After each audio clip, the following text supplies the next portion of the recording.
Muy buenos días. Qué gusto verle otra vez. Vamos a comenzar nuestro tiempo en la palabra. El día de hoy vamos a continuar con la lectura de lo que es el libro de Mateo, del capítulo 8, versículos del 5 al 13. El siguiente milagro que vamos a ver es cuando nuestro Señor Jesucristo sana a el siervo del centurión. Así es como tiene el siguiente título y por eso le hemos puesto así a la diapositiva, que es la primera que usted ve. Si me permite, si usted tiene su Biblia y está listo, me gustaría comenzar. Dice el libro de Mateo capítulo 8, versículo del 5 al 13, lo siguiente: entrando Jesús en Capernaum, vino a él un centurión rogándole y diciéndole: Señor, mi criado está postrado en casa, paralítico, gravemente atormentado. Y Jesús le dijo: yo iré y le sanaré. Respondió el centurión y le dijo: Señor, no soy digno de que entres bajo mi techo, solamente di la palabra y mi criado sanará. Porque también yo soy hombre bajo autoridad y tengo bajo mis órdenes soldados, y digo a este: ve y va, y al otro: ven y viene. Y a mi siervo: haz esto, y lo hace. Al oír, Jesús se maravilló y dijo a los que le seguían: de cierto os digo que ni aun en Israel he hallado tanta fe. Y os digo que vendrán muchos del oriente y del occidente y se sentarán con Abraham, Isaac y Jacob en el reino de los cielos. Mas los hijos del reino serán echados a las tinieblas de afuera, ahí será el lloro y el crujir de dientes. Entonces Jesús dijo al centurión: ve, y como creíste, te sea hecho. Y su criado fue sanado en aquella misma hora. Estaba leyendo un poco acerca de esta porción de la Biblia y dicen algunos comentaristas bíblicos que es muy probable que los 3 milagros que vamos a estar estudiando, tanto el del paralítico de la semana pasada como el siguiente, todos se hayan dado en un mismo día. Es muy probable, si usted estudia la geografía bíblica, se dará cuenta que en la región, más bien dicho, donde estaba Jesús en aquel momento, en el lugar de Galilea, allá en la región de Galilea, cuando él baja del monte, del sermón del monte, hay un lugar muy cerca que se llama Capernaum, esta ciudad a donde acabamos de leer que es a donde él entra. Esta ciudad es muy conocida en la Escritura porque Jesús da una profecía en contra de Capernaum y dice que fuiste levantadas al cielo y serás llevada hasta abajo, hasta el Seol, porque la luz que hubo en ti no la aprovechaste, y dicta una profecía, y hasta el día de hoy no se ha vuelto a edificar en Capernaum una ciudad. Dicen los que han ido que alrededor de Capernaum hay otras ciudades, es un lugar muy, muy hermoso, pero que en ese lugar donde estuvieron, o más bien donde estuvo Capernaum, no se ha vuelto a edificar absolutamente nada. Aquí en Capernaum es conocido que Pedro tuvo su casa. El apóstol Pedro tuvo ahí su casa, y es por eso que, si Dios permite, la próxima semana veremos que cuando Jesús entra a Capernaum, después de haber hecho este milagro, se dirige a la sinagoga y de ahí se va a la casa de la suegra de Pedro. Y ahí es a donde leemos que él se va a la casa de la suegra de Pedro, y se sabe que en Capernaum vivió Pedro, ahí tenía su casa, y dicen algunos guías turísticos que te llevan a un lugar y te dicen: aquí era la casa de Pedro. Y bueno, pues ya no sabemos a ciencia cierta si sí o si no, pero en Capernaum, que ya no existe, es a donde estamos ubicados en la historia. Ahora, es muy emocionante ver que nuestro Señor Jesús va caminando a través de esta región y va tocando las necesidades humanas, y estamos observando desde la semana pasada cómo Jesús expresa su autoridad después de haber predicado este sermón impresionante del capítulo 5, 6 y 7 de Mateo. Él empieza a sanar a la gente y surge una pregunta: ¿con qué autoridad, con qué derecho Jesús es que hace todas estas cosas? Y parece ser que Mateo está empeñado en responder esas preguntas que pudieran surgir. Y podemos ver en el capítulo 8 y 9 de Mateo, si Dios lo permite, lo veremos, que la intención de Mateo es demostrar que Jesús, a través de los hechos que Él hace, de las sanidades que Él lleva a cabo, es demostrar que Él es Dios, que Él tiene la autoridad de Dios para hacer las cosas que Él hace, y demuestra su deidad a través de ese poder sobrenatural que solamente puede ser explicando esto en las sanidades que podemos ver. Así que Mateo sigue con mucho cuidado la presentación de la realeza de Jesucristo al narrarnos cómo es que Él ostenta tener el derecho de decir las cosas que dice y de hacer las cosas que Él hace por quien Él es Dios. Ahora, para que nosotros nos ubiquemos un poquito en el trasfondo de la historia, Jesús acaba de bajar del Sermón del Monte. La semana pasada vimos que se le acerca un leproso, el Señor lo sana, lo toca, lo sana y se va. Y dice inmediatamente el versículo 5 que acabamos de leer que entra a Capernaum. Eso quiere decir que estaba fuera de la ciudad. Entra a Capernaum y al entrar a Capernaum, entonces nos topamos con el siguiente. Y así va a suceder, va a pasar y va a venir otro, y va a venir después de va a venir otro, y así sucesivamente, porque Jesús va teniendo encuentros con diferentes personas a través de todo su ministerio. Y los que narran los evangelios están escribiendo todo lo que vivieron. Y por allá en Juan leímos hace unas semanas que dice que no alcanzan los libros para narrar todo lo que sucedió. Y dice, y solamente estas cosas son para que crean. O sea que no pudieron escribir todo lo que se vio, porque como leeremos más adelante, Jesús está pasando por este lugar y la gente ha escuchado de Él y le van a empezar a traer a los enfermos. Le van a empezar a traer a la gente que está endemoniada, le van a empezar a traer a gente que está muy grave. Usted habrá leído de aquellos jóvenes que traen a su amigo que está paralítico y que ya no pueden entrar porque ya está la casa está llena y que abren un hueco en el techo, lo han leído. Eso lo vamos a ver en semanas después. Pero eso es lo que está sucediendo. Hay un gran boom, hay un gran rumor de este Jesús que anda en la región sanando a la gente. Entra a Capernaum y dice la escritura que acabamos de leer que se tiene un encuentro con un centurión. Pero antes de ir ahí, debo decir que en la época en la que nuestro Señor Jesús está sobre la tierra, y para tener un contexto, usted debe saber que en ese momento, en ese lugar del mundo, las enfermedades eran graves. La Biblia narra acerca de diferentes enfermedades y nosotros tenemos que estar muy conscientes que la ciencia médica, la medicina de aquel momento era casi inexistente. La enfermedad no podía ser tratada correctamente y siempre había los enfermos y los moribundos. Y bueno, tenemos enfermos y gente que está muy grave hoy en día también. Pero sí es cierto también que no tenían la misma tecnología, no tenían los mismos avances, no tenían la misma medicina. Había plagas que arrasaban con ciudades y países enteros y era muy temible el que alguien se enfermara. Había enfermedades que hoy en día podríamos curar con una pastilla. En aquel entonces, si te enfermabas de eso, podías morir. La gente no vivía mucho tiempo y no era nada anormal que alguien pudiera morir a los 20 años de edad. Y la Biblia describe muchas enfermedades en la época de Jesús, en el Antiguo Testamento, desde la poliomielitis, la ceguera, personas con abscesos, glándulas infectadas, sordera, hidropesía. ¿Cuál es la palabra cuando alguien está mudo? ¿Mudez? ¿Sí, estoy bien?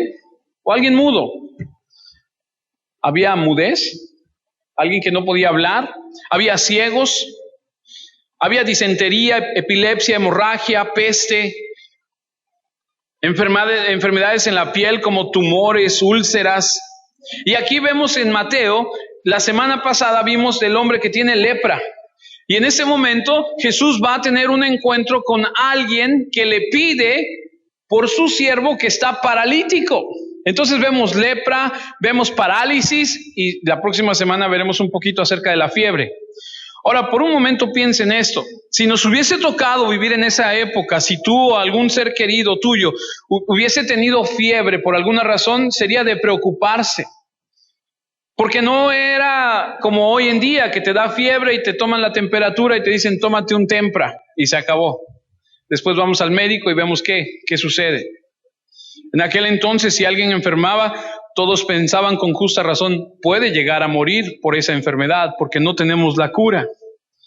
Imagínate que era más saludable tomar vino en aquel entonces que tomar agua. Por eso mucha gente dice, ay, ¿cómo? Y ahí dice que el vino y que tomaran vino y que, entonces, ¿qué? Sí, pero es otro tipo de vino y es todo un estudio, pero era más saludable tomar vino que tomar agua, porque el agua estaba infectada. Tomabas agua, te enfermabas del estómago, te daba una infección estomacal y no había Pepto-Bismol, ¿cierto? Y podías morir. Y entonces aparece Jesús en escena. Hay una de enfermedades impresionantes por todos lados. La gente enferma sin solución a su enfermedad y de repente aparece Jesús. Y empieza a sanar a todos los que le traen. Y entonces empieza un rumor y entonces empieza una situación que vienen gente de todos lados, de todos los lugares cercanos a traer a Jesús a los enfermos. Y escribe un comentarista que Jesús prácticamente arrasó con la enfermedad en Palestina, porque se dice que sanó a miles y miles y miles de personas. No lo leemos como tal, pero lo leemos que dice, y lo vamos a ver en un momento, que a todos los que le traían, Él sanaba. Es por eso que Jesús les dice, crean en las obras que hago. Dense cuenta que lo que hago habla por sí solo. Mateo 12:15 es una de las escrituras que nos muestra a donde Jesús es seguido por mucha gente. El capítulo 12 del libro de Mateo, en el versículo 15, dice lo siguiente: sabiendo esto, Jesús se apartó de ahí. Y a continuación dice, y le siguió mucha gente, y sanaba a todos. Yo no sé si usted tenga una idea de cuánto pudiera ser esta expresión de mucha gente, pero en alguna ocasión Jesús se sienta y les enseña, y los apóstoles dicen, Jesús, ¿qué les vamos a dar de comer? ¿Usted se acuerda cuántos alimentaron ese día? Eso es mucha gente, ¿cierto? Y aquí dice que había mucha gente que le seguía y a los que estaban enfermos, por supuesto, dice aquí que sanaba a todos. Otra escritura en Mateo, en el capítulo 14, versículo 14, nos da también un poco de luz acerca de esto. Mateo 14:14, lee lo siguiente. Y saliendo Jesús, vio una gran multitud y tuvo compasión de ellos y sanó a los que de ellos estaban enfermos. Yo lo que veo aquí claramente es que Jesús, al que estaba enfermo, lo sanaba. Aquel que le traían, Él lo sanaba.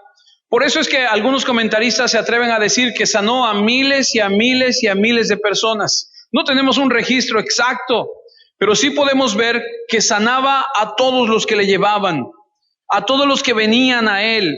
La Biblia dice que Él sanaba, iban a Él y lo sanaba. No había trucos. O era la palabra o era un toque y venía la sanidad instantánea. La mujer con el problema del sangrado que veremos en unas semanas más adelante fue sanada instantáneamente. Los leprosos fueron sanados instantáneamente. El de la semana pasada, cuando le dijo, sí quiero, lo tocó, fue sanado inmediatamente. El paralítico en la piscina ya de Betseda, inmediatamente. El ciego, cuando se lavó los ojos, vio inmediatamente. Sanó completamente. Nunca hubo una recuperación como tal después de una sanidad de Jesús. Déjeme explicarle. Lo que estoy queriendo decirle, amados, es que cuando Jesús obraba un milagro, era instantáneamente. Completamente. Cuando le llevan al paralítico que tiene 35 años postrado ahí en esa cama, en ese catre, si usted quiere, Jesús le dice, tus pecados te son perdonados, ¿se acuerda? Y le dice, piensan los religiosos de aquel entonces, esto es blasfemia. Lo estaba leyendo hace rato en la mañana. Y entonces él, sabiendo lo que piensan, les dicen, ¿qué es más fácil? ¿Perdonar los pecados o decir, levántate, toma tu lecho y anda? Para que vean que el Hijo del Hombre, Él, tiene poder sobre esto, le dice, voltea a que Él le dice, toma tu lecho y anda. Ahora escuche, si una persona no ha caminado en 35 años, lo que tú esperas es que esa persona se levante y poco a poco sus piernas vayan haciéndose al caminar, ¿cierto? Porque no tiene ¿qué se dice? Andar, esa costumbre, esa habilidad, si usted quiere. Equilibrio. Aquí vemos que este hombre levantó, tomó su lecho y les dijo, con permiso, y se fue. Lo que vemos cuando Jesús hace una obra es que Él hace una obra instantánea y completa. Cuando vemos y leemos estas cosas, a veces las pasamos por alto y no nos ponemos a pensar. No nos ponemos a darnos cuenta de la magnitud de las cosas que el Señor hace.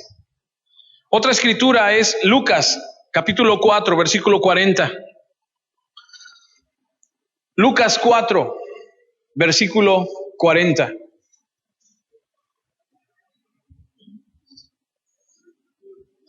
Dice la escritura en Lucas 4, versículo 40, que al ponerse el sol, todos los que tenían enfermos de diversas enfermedades los traían a Él. Y Él, poniéndole las manos sobre cada uno de ellos, los sanaba. Usted puede leer a través de la escritura que Jesús sanó a diversas personas de diferentes cosas. Jesús sanó piernas, manos, ojos, parálisis, todo tipo de enfermedades, demostrando milagro tras milagro tras milagro quién era Él. Como le dije hace 2 semanas o una semana atrás, si Dios permite, más adelante vamos a ver cómo después, porque les dije hace unas semanas que vamos a estudiar 3 milagros y viene como una explicación. Luego estudiaremos otros 3 milagros y viene como otra explicación. Y luego viene otros 3 milagros y viene otra explicación. Y cuando lleguemos a los últimos 3 milagros, vamos a ver cómo Jesús no solamente trata con la lepra o con la parálisis o con la fiebre, sino con la muerte misma. A donde hay una niña que acaba de morir y Jesús llega a la casa y están tocando ya flauta y están ahí todos llorando y Jesús les dice, sálganse por favor que la niña no está muerta, la niña está durmiendo. Y dice la Biblia que la gente se burla de él. Y entonces sacan a todos y él va, toca a la niña y la levanta de entre los muertos. Entonces vemos, les dije que íbamos a ver cómo paulatinamente de diferentes formas Jesús está tratando con las necesidades más básicas, tanto la física como la espiritual, como aún hasta la muerte misma. Y es impresionante ver cómo Cristo, al caminar entre nosotros en ese momento, demuestra ese poder que solamente Él tiene, dando evidencia increíble de los milagros. Ahora, de todos esos milagros, de los miles de situaciones que vieron, tanto Mateo, Marcos, Lucas y Juan, Mateo escoge en este capítulo 8 3 milagros. Y esos 3 milagros que empezamos a ver desde la semana pasada tienen un mensaje muy importante, porque esos 3 milagros tratan con 3 personas de diferentes ámbitos, pero de diferentes perspectivas. Cuando la semana pasada dijimos que los judíos, los religiosos de aquel entonces, veían a un leproso, lo consideraban como algo indeseable, como algo que rechazarían por completo, como alguien que tenía que vivir fuera de la sociedad. Y dijimos que Jesús, bajándose del sermón del monte, lo primero que va a mostrarle a la gente religiosa que ha escuchado, que nada más ha escuchado, pero que no tiene intención de poner en práctica lo que Él ha dicho, es que el reino de Él, su reino, se va a extender mucho más allá de lo que ellos piensan o creen. Y Jesús tiene un lugar para los que son rechazados, y Jesús tiene un lugar para aquellos que son marginados, y Jesús tiene un lugar para todo aquel que reconoce que Él es el Señor y que tiene una necesidad de Él. Y el primero que Él encuentra es el leproso, este rechazado, este que está viviendo allá afuera donde nadie quiere estar con Él, es el primero que viene a Jesús. Y vemos eso del versículo del 1 al 4 en Mateo 8 de la semana pasada. A esa gente que es soberbia y orgullosa como los fariseos que dicen, este no tiene lugar entre nosotros, esto no es para él, esto nada más es para los escogidos. Jesús les da, permítame la expresión, en su cara una lección. Es como si le diera una bofetada a su orgullo y a su soberbia, al permitir que ese hombre indeseable no solamente se acerque, sino que él toca y lo limpia. Y pudimos aprender 2 cosas del leproso. Dijimos que era una analogía de la salvación al referirnos a que primeramente debemos reconocer nuestra condición de pecado venir en humildad y tener la fe en ese Señor de la Biblia para ser redimidos. Aprendimos dos cosas que el Señor Jesús le dice al leproso cuando le dice: obedece la ley de Moisés, preséntate en el templo y haz lo que tienes que hacer. Y aprendimos la segunda cosa cuando le dice: da testimonio a ellos, sé testigo a ellos de lo que ha sucedido en tu vida. Y algo importante que dijimos la semana pasada es que este hombre tuvo que obedecer y no lo hizo. ¿Se acuerdan? Cuando leímos que este hombre recibe la instrucción de Jesús de ir, presentarse ante el sacerdote, no decir nada, y lo primero que hace es ir y decirle a todo mundo lo que ha sucedido. Y dijimos que es mejor obedecer, y aprendimos que después de obedecer debemos dar testimonio, porque mucha gente anda dando testimonio de algo que supuestamente ha sucedido en su vida, cuando no ha podido ni siquiera obedecer las cosas más esenciales que Dios ha hecho en él. Y mientras el leproso es mencionado en el primer relato,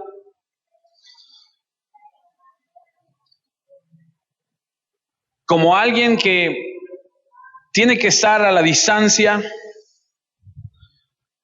les dije la semana pasada que Jesús pudo haber sanado al leproso desde lejos. ¿Se acuerdan?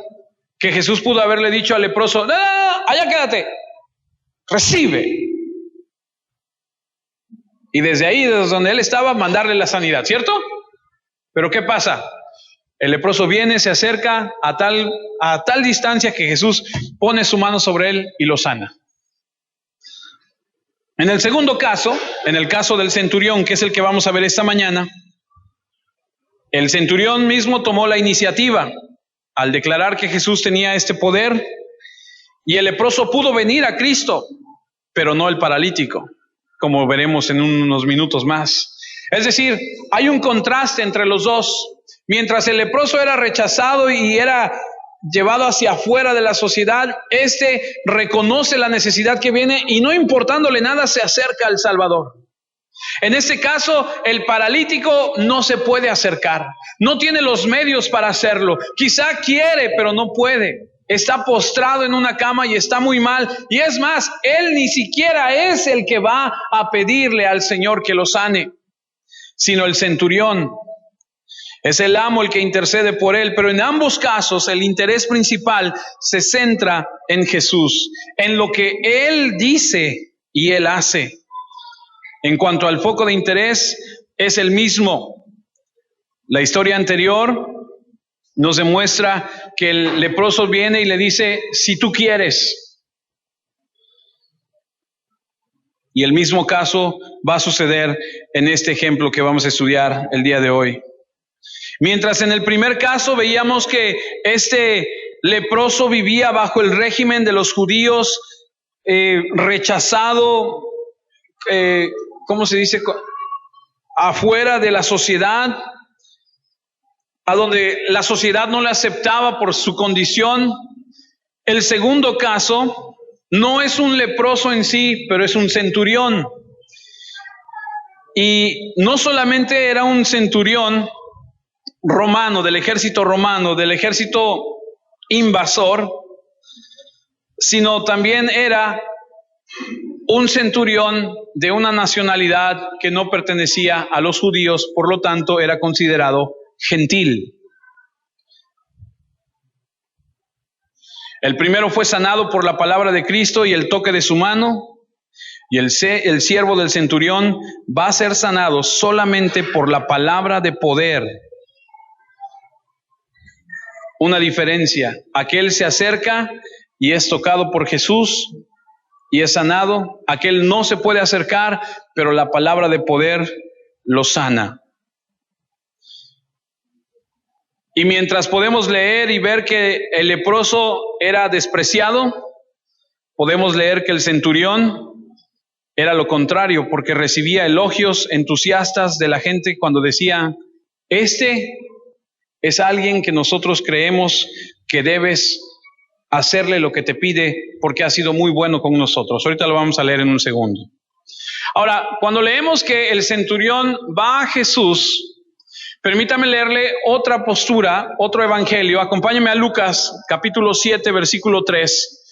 Y vamos a darnos cuenta cómo es que este centurión sabe de Jesús. Dice el capítulo 7 en Lucas, versículo 3.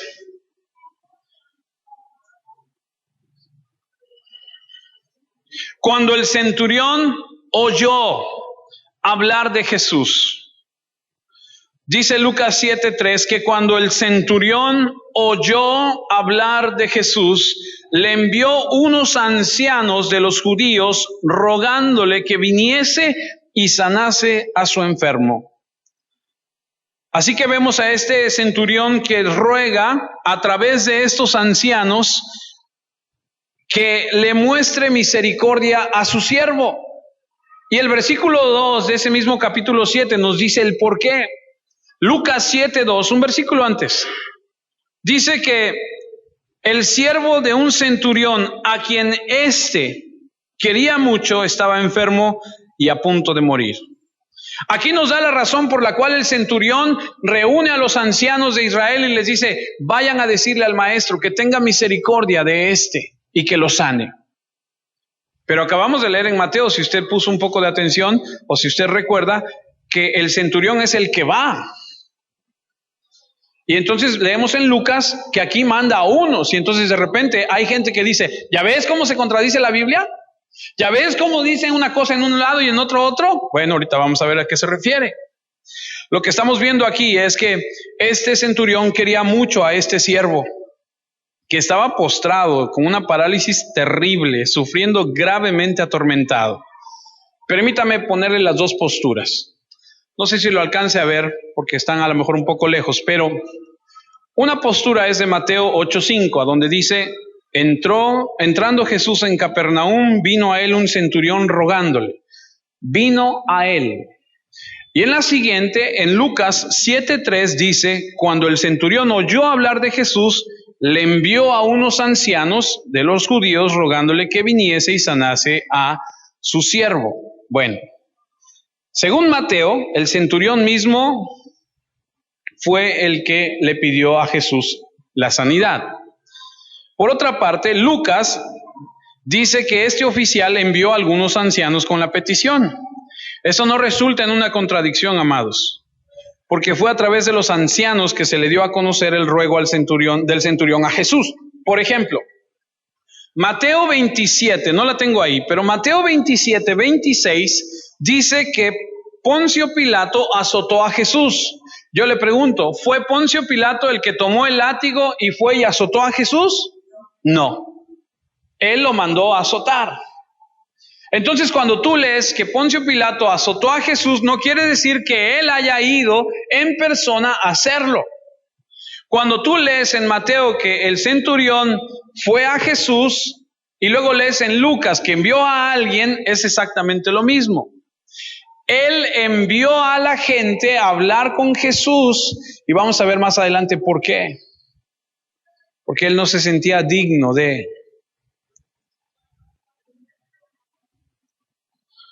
Nos encontramos con un hombre, este centurión, que para los judíos sería considerado un indeseable, porque era un gentil. Una persona que no era grata, una persona que no era el judío, para que usted tenga una perspectiva correcta, tiene una mentalidad de que si tú no eres judío, si tú no eres parte de la nación, tú eres considerado indeseable.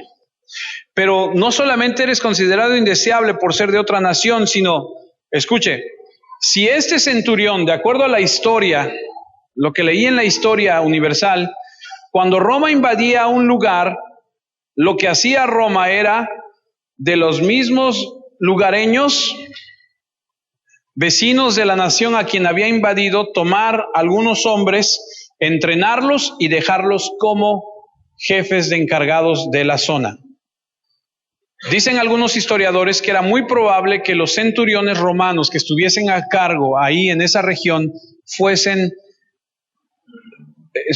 soldados centuriones no romanos. Cuando digo no romanos estoy hablando de no italianos, sino de otras naciones alrededor de Israel que controlaran a los judíos. Y algunos se atreven a decir, pudo haber sido que este centurión romano fuese aún un samaritano. Y la razón por la cual dicen eso es por lo que este hombre hace con los judíos.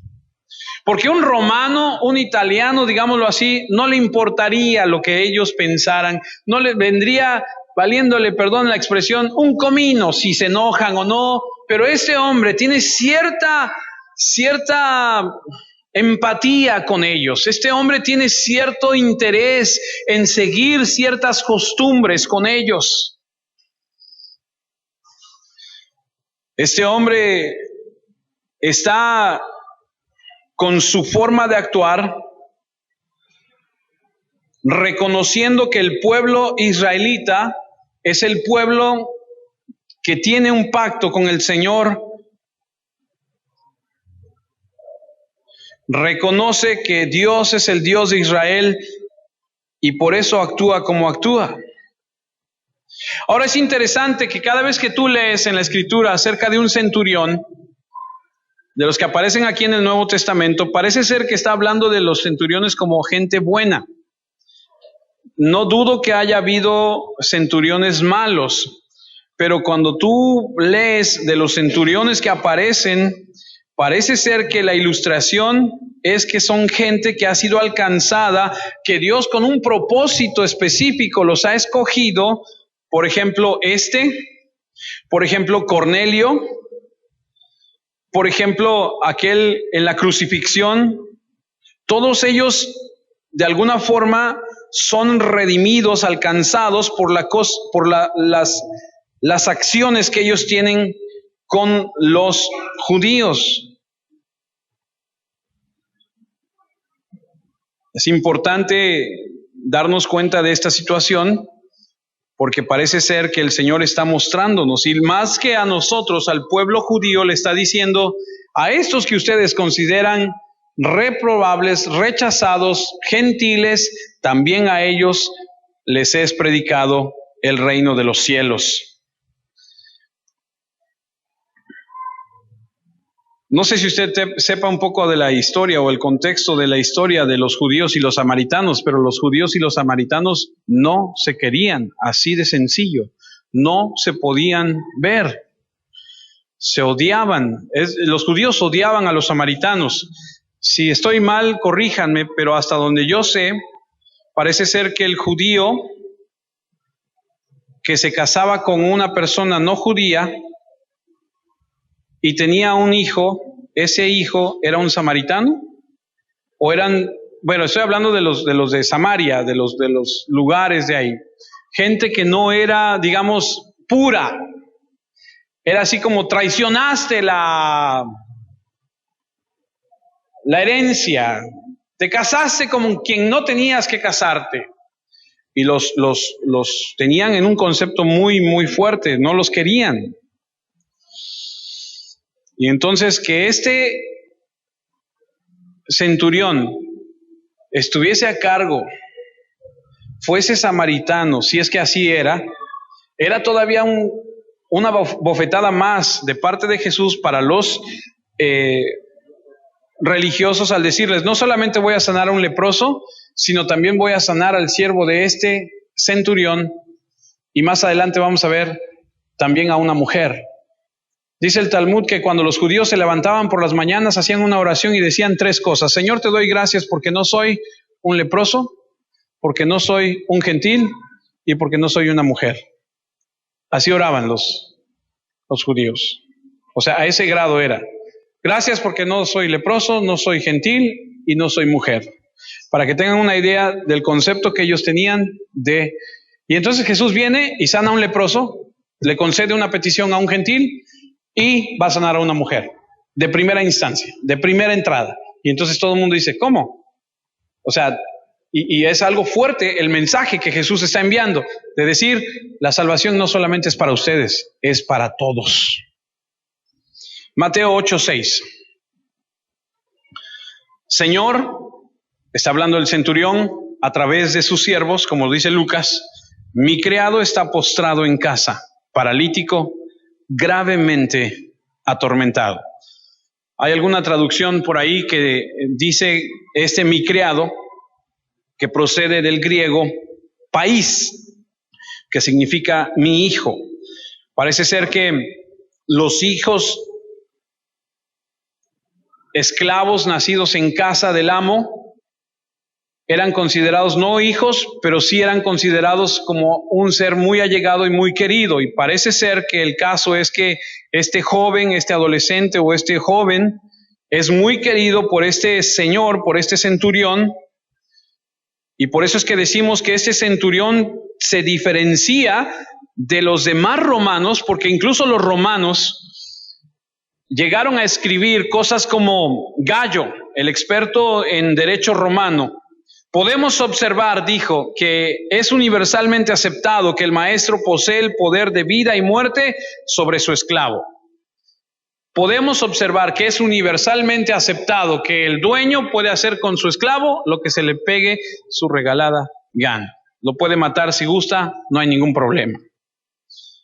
O sea, los romanos a los esclavos los consideraban herramientas, los ponían en el mismo nivel de un buey, de una vaca, de una posesión, no valían absolutamente nada. Si sufrían, si morían, si tenían hambre, si no les importaba absolutamente nada. Y entonces de repente te encuentras con un centurión romano que le manda a decir a Jesús: oye, tengo uno en mi casa que aprecio mucho, que se está muriendo, haz algo por él. Tú dices, una de dos, este es diferente. Por eso es que algunos se atreven a decir, este era samaritano, este tiene algo distinto, este tiene algo diferente. Debió haber sido bueno con ellos, porque incluso Lucas, me voy a regresar a Lucas, capítulo 7, versículos 4 y 5, es la misma historia, solo que he visto desde otra perspectiva. Lucas 7, 4 y 5 dice, y ellos vinieron a Jesús, está hablando de los ancianos que este centurión mandó, dice, y le rogaron con solicitud, diciéndole, es digno de que le concedas esto. Los ancianos diciéndole a Jesús, es digno que le concedas esto a este hombre, porque ama, versículo 5, a nuestra nación, y nos edificó una sinagoga. Es por eso que les digo que este centurión, que no solamente pide por su siervo que está enfermo, al cual él considera como un hijo, o ama si tú quieres, es distinto, es diferente, porque les ha construido una sinagoga. Por eso les digo que si fuese un romano, no le importaría absolutamente nada lo que esta gente piense. Y entonces choca en la mente de los religiosos que vienen siguiendo a Jesús. ¿Cómo es posible que un gentil sea digno de recibir algo de parte de nuestro Dios? Este centurión es diferente, es temeroso de Dios, como Cornelio. ¿Usted se acuerda de Cornelio? Cornelio está orando y está pidiéndole al Señor que le envíe a alguien que le hable, y entonces Pedro recibe una visión, y Pedro recibe el mandato de parte del Señor. Le dice, desciende, que ha venido gente para que vayas a la casa de Cornelio, no temas, yo te he enviado allá. Y ese Cornelio recibe la palabra del Señor. Y cuando los ancianos judíos le dicen a Jesús, este hombre es digno de que le concedas lo que te pide porque ama nuestra nación, ha construido una sinagoga aquí en Capernaum, es evidente que es un buen gentil, que ama a su esclavo, que es una persona humilde, es sensible. Por eso es que el versículo 10 de ahí de Mateo 8 dice que, si usted se regresa a Mateo 8, versículo 10, dice que al oírlo Jesús se maravilló y dijo a los que le seguían, de cierto os digo que ni aún en Israel he hallado tanta fe. Ahorita vamos a ver qué fue lo que dijo, pero aún Jesús dice, ni entre ustedes hay alguien así,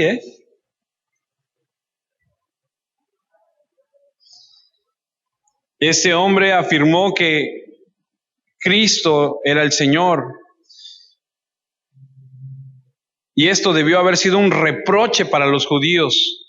Un mestizo, un gentil, en todo caso, si fue samaritano o no, si era un samaritano, ¿cómo era posible que éste sí reconociera?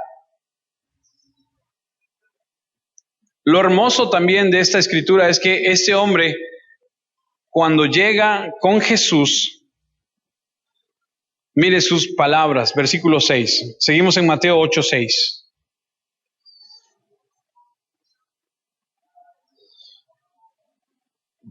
Mateo 8:6. Porque también yo soy hombre bajo autoridad y tengo bajo mis órdenes soldados. ¿Sí estamos ahí?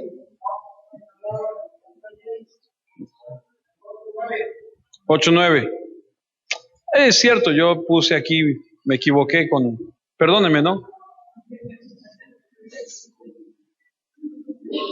¿Qué tal si no trae su Biblia y cree que es el 6? ¿Qué hubo? ¿Verdad? ¿Qué hubo? Porque también yo soy hombre bajo autoridad y tengo bajo mis órdenes soldados y digo a este ve y va y al otro ven y viene y a mi siervo hace esto y hace. Este centurión reconoce al Señor, acepta su soberanía, acepta su soberanía. Le dice, Señor, ni siquiera tienes que venir. O sea, solamente di la palabra y se hará. ¿Eso sabes qué es? Reconocer. ¿Cuál era la enfermedad de este joven, de este siervo que estaba postrado? Era una parálisis. La causa no la sabemos. Era muy probable que fuese a morir. Leímos que estaba postrado en una cama y que estaba siendo atormentado gravemente. Perdón que me esté brincando de uno a otro, pero lo quiero llevar ahora al 7. Y si estoy mal, me corrige otra vez. Y Jesús le dijo, yo iré y le sanaré. ¿Sí? Gracias. Mateo 8:7. Jesús está escuchando de parte de los siervos de este hombre que vienen y le dicen, Señor, nuestro amo nos manda a decirte que si puedes, por favor, concederle esta petición. Tiene un siervo que está postrado en la cama, que está sufriendo gravemente, que está paralítico. Te pedimos que le concedas esta petición porque él es un hombre muy bueno con nosotros. Nos ha construido una sinagoga. Es más, él dice que ni siquiera tienes que ir, que él como autoridad le dice a uno, ve y va, ven y vienen, que solo digas la palabra. Y Jesús dice, no, espérense, yo voy a ver. Dice, yo iré y le sanaré. Lucas, ya no vamos a ir a Lucas, pero si usted lee Lucas, Lucas dice que cuando el centurión ve que Jesús viene, es cuando dice, no, que no venga, o sea, que no entre. Aquí hay una situación histórica. Los judíos no se llevaban con los gentiles. Algo así como que no me llevo con la chusma, para que entienda, en mexicano. Entonces, no coincidían en los mismos lugares, no frecuentaban los mismos lugares. Es más, era mal visto si un judío entraba a la casa de un gentil. Los judíos decían que los gentiles, cuando sus hijos se morían, los enterraban debajo de las casas, y por eso que las casas de los gentiles estaban contaminadas, y decían un montón de cosas de los gentiles, y entonces los israelitas, los judíos decían, no nos podemos juntar con esa gente por las costumbres que ellos tienen. Y en un punto era cierto, porque si usted se acuerda, o si usted ha leído un poco acerca de la historia de los cananitas, esos eran terribles. Los cananitas enterraban a los bebés en las paredes, en frascos. Y entonces los israelitas decían, con los gentiles no nos juntamos, no podemos ni siquiera entrar a su casa. Y entonces cuando Jesús va camino a la casa de ese centurión, y el centurión ve que Jesús viene, manda palabra a él y le dice, no soy digno que entres en mi casa. Versículo 8, respondió el centurión y dijo, Señor, no soy digno que entres bajo mi techo, solamente di la palabra y mi criado sanará. No puedo permitir que entres en mi presencia. Yo no soy digno. Fíjate la actitud de este hombre. Pero ¿cuántos de nosotros tenemos una actitud diferente? ¿Cuánta gente conocemos o cuánta gente de nosotros es totalmente distinta? Que cree que puede llegar a la presencia de Dios con una actitud altiva, con una actitud soberbia, con una actitud diferente, llegar a Dios y ¡ya llegué! Así como, se lo he dicho muchas veces porque lo creo, nadie va a poder entrar al cielo con la frente en alto. Todos entraremos con la frente agachada, con una actitud de adoración, reconociendo que solamente por su bendita gracia y su misericordia es que podemos estar en su presencia. No hay nadie que sea digno de estar en su presencia, a menos que Él lo permita. Estaba leyendo un comentario acerca de este centurión y dicen, este debió haber sido un hombre de verdad, no como muchos otros que conozco. Este hombre era un centurión que tenía que tratar, ¿sabe de dónde viene la palabra centurión? Tenía que tratar con una cantidad de hombres, con 100 hombres. Dicen los historiadores que variaba y varió durante los años, pero a veces fueron 80, a veces fueron 100, pero en realidad tenía que tratar con soldados. Y tú cuando tratas con soldados, pues no tratas, mi hijo, por favor, mi rey, ándale, mi hijo, ándale, papacito. No, tú sabes cómo es esa situación con los soldados. Este hombre era un hombre, ¿cómo se dice? Recio, fuerte, valiente, que debió haber sido forjado en el combate, entrenado, pero al mismo tiempo humilde, manso, sensible, amoroso, tierno. Le preocupa a un esclavo enfermo. ¿Te das cuenta, hombre? ¿Te das cuenta, hombre? Como este hombre, al mismo tiempo que podía ser rudo y fuerte y sabía mandar y sabía hacer las cosas, era un hombre entrenado, al mismo tiempo era sensible, era amoroso, era tierno y podía preocuparse por los demás. Su fe es evidente. No soy digno de que entres bajo mi techo. Solamente di la palabra y mi criado sanará. ¿De dónde habrá sacado esa información? Es el versículo 9 que hace un momento leímos, porque también yo soy hombre bajo autoridad y tengo bajo mis órdenes soldados, y a este digo, ve y va, y al otro ven y viene, y mi siervo hace esto y lo hace. Sé reconocer a alguien con autoridad cuando lo veo. He visto el poder de tu palabra, entiendo tu autoridad, le está diciendo, si tú dices, eso se hará. Soy un hombre bajo autoridad y entiendo la autoridad. Por eso es que el versículo 10 lo dice muy claro. Al oírlo Jesús se maravilló y dijo a los que le seguían, de cierto os digo que ni aún en Israel he hallado tanta fe. Tiene que ser una especie bastante única de fe para sorprender a Jesús. ¿Estás de acuerdo conmigo? O sea, es algo que dices, oye, y a mí en lo personal se me figura que es como si se hubiese volteado a los que le siguen y le dicen, ¿qué hubo? Ahí les dan una lección, ahí les hablan. ¿Acaso Jesús no les dijo a sus discípulos, ustedes son hombres de poca? ¿Acaso Tomás no dijo, no, a mí no me cuenten, yo hasta que no meta los dedos en su herida y aquí en su costado no voy a creer? Y aquí está este hombre diciendo, no tienes que venir, solamente di la palabra y será hecho. Tremendo. No he hallado tanta fe. ¿Se halló fe en Israel? Claro que sí, pero no tanta como este hombre.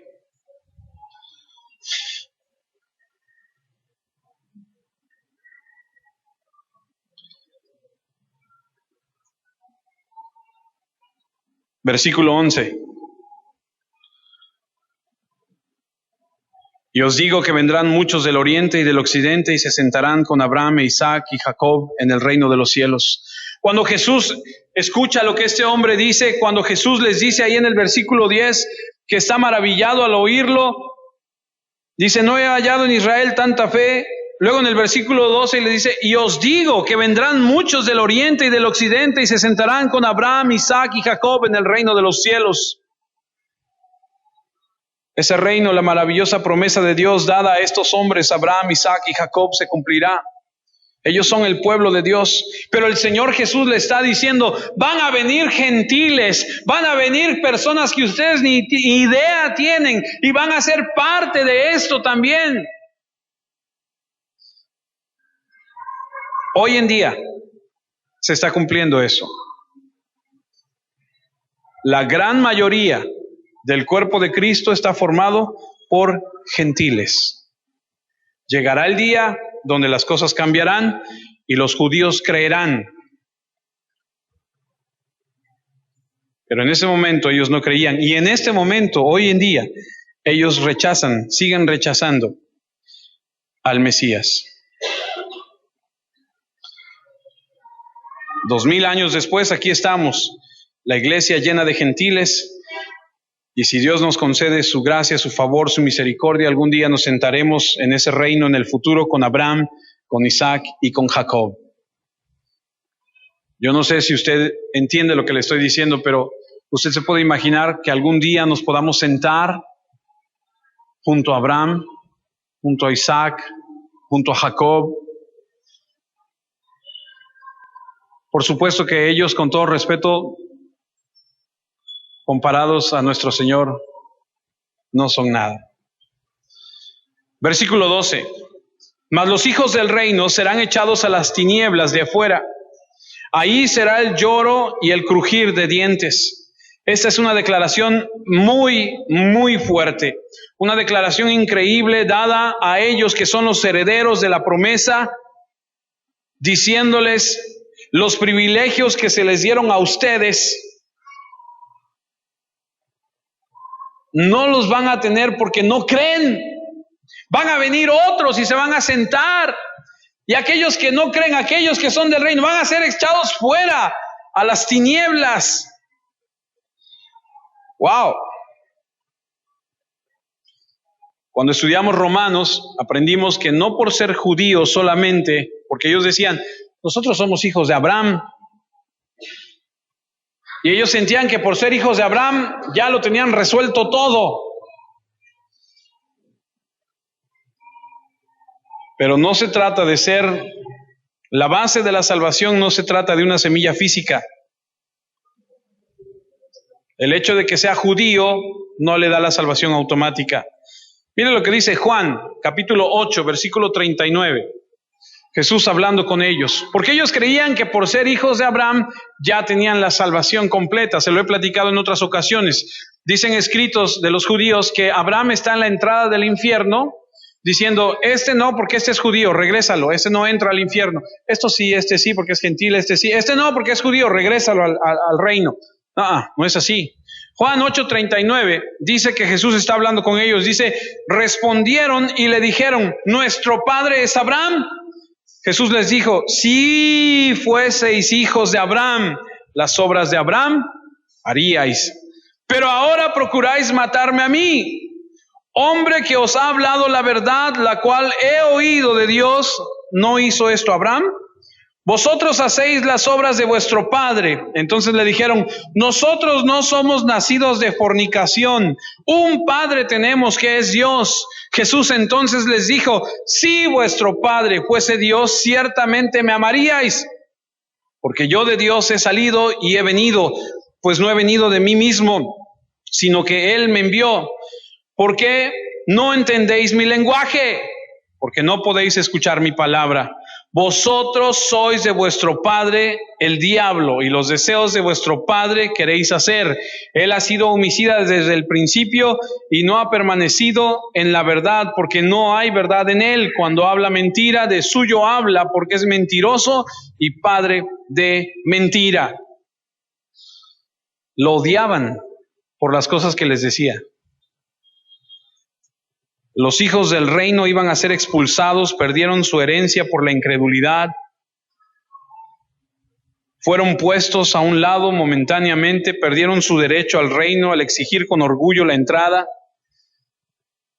Y dice el versículo 12 que iban a ser echados fuera a las tinieblas. Y este es un pensamiento judío, porque los maestros judíos, los rabinos, enseñaban que los pecadores, dice, van al Jena y se cubrirán de tinieblas. Así dice el Talmud.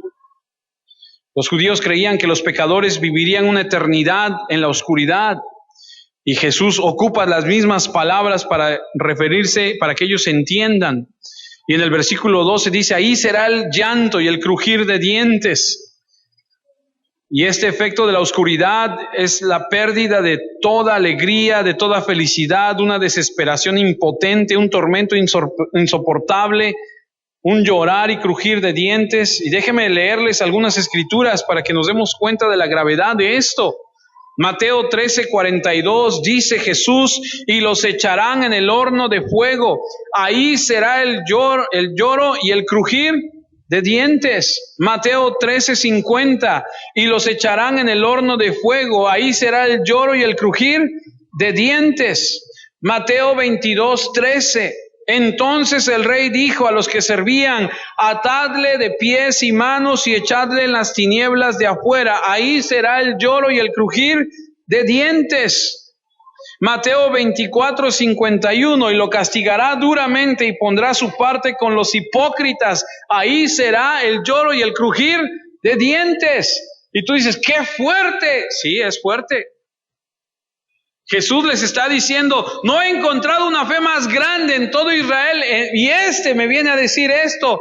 Y se voltea y les dice, por eso, un día a los herederos se les echará fuera, porque han rechazado la verdad.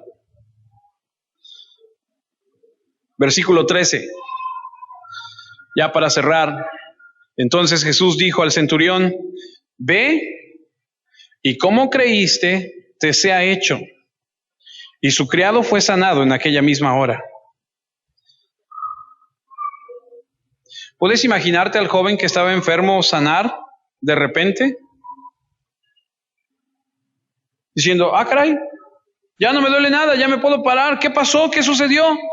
Porque ¿quién pidió por él? El centurión. Este joven enfermo postrado en la cama de parálisis, ¿su fe no fue la que activó el milagro? Él ni siquiera estuvo presente, él ni siquiera pidió, él ni siquiera fue.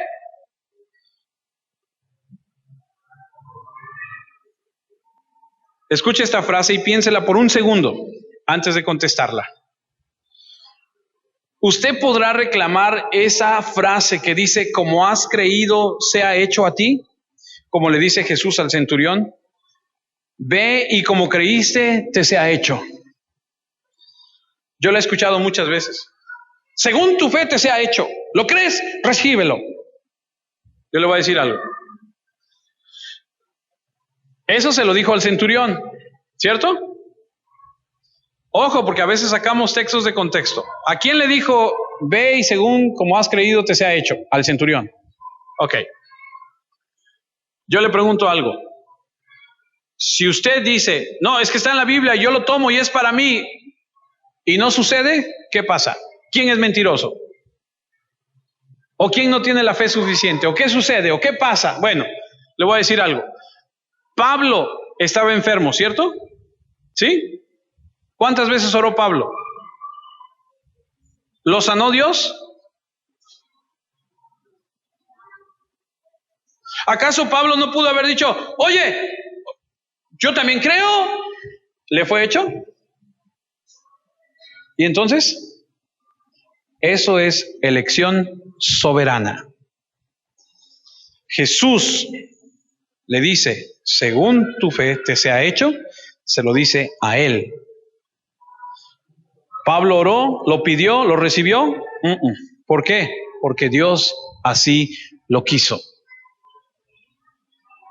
Por eso les digo, amados, tengamos mucho cuidado de no sacar textos de contexto. Por eso les he dicho una y otra vez. ¿Está ahí en la palabra? Sí. ¿Lo creemos? Sí. Pero no, Dios no está obligado a sanar a nadie. Él hace lo que Él quiere. ¿El paralítico fue a pedirle al Señor? No. ¿Fue la fe del paralítico? No. ¿De quién fue la fe? Del centurión. Él sanaba a personas a veces que no tenían fe.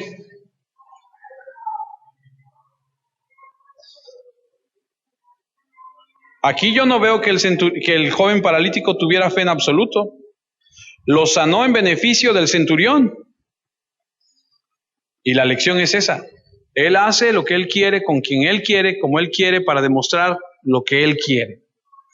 Y cuando leemos que el leproso, aquel de la semana pasada, vino, y ahora vemos que el gentil recibe lo que está pidiendo, y como veremos, si Dios nos permite, la próxima semana, que la mujer que está enferma va, el Señor la toca y la sana, vemos que el reino de los cielos es mucho más allá de lo que los judíos pensaban en ese momento. Dios hace cosas que a veces no entendemos, pero a Él sea la gloria. Cierre sus ojos, vamos a orar. Señor, te damos muchas gracias porque podemos escuchar tu palabra, analizarla y podemos darnos cuenta que eres extraordinario. Gracias por mostrarte en tu palabra, gracias por hablarnos. Señor, oro en este momento porque lo que nos enseñas pueda quedar grabado en nuestro corazón. Te pido humildemente, Señor, que nos ayudes a vivir una vida recta delante de ti, a darnos cuenta de lo maravilloso y extraordinario que eres. Abrazar tu verdad, Señor. Te pido humildemente que junto con mis hermanos me enseñes, Señor, a atesorar tu palabra en mi corazón, a vivirla. Te pedimos, Señor, que si en algo te hemos fallado, si en algo te hemos, Señor, ofendido, nos perdones y nos ayudes. Deseamos darte la gloria y la honra en todo momento. Despierta en nosotros un deseo genuino y real, Señor, de vivir para ti. Quita de entre nosotros, Señor, todo lo que te ofende. Confróntanos con tu palabra y haznos entender las cosas que estamos haciendo mal. Te pido que día a día nos permitas crecer en ti. Te pido por cada hombre, Señor, por cada varón aquí, por cada cabeza de hogar, Señor, que nos permitas, Señor, convertirnos en esos hombres que quieres. Que nos podamos, Señor, amado, poner en tus manos y dejar que sigas haciendo tu maravillosa obra en nuestras vidas. Te pedimos por nuestros matrimonios, por nuestros hijos. Te damos gracias. En Cristo Jesús.